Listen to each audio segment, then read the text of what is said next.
આપણી વચ્ચે શાસ્ત્રી શ્રી રવિન્દ્રભાઈ ભટ્ટ બરવાડાથી અહીં પધાર્યા છે. એમને હું સ્વાગત કરું છું, તાળીઓથી વધાવો.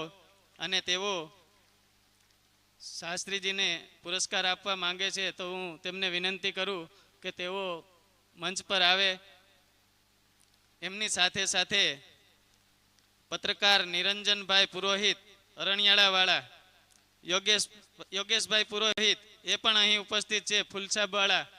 તેમને હું વિનંતી કરીશ કે તેઓ અહીં મંચ પર આવે અને શાસ્ત્રીજીને જે કંઈ પણ પુરસ્કાર આપવાના હોય તે અર્પણ કરે અને સાથે સાથે જય અંબે ગરબી મંડળ દ્વારા એમને સન્માનિત કરે.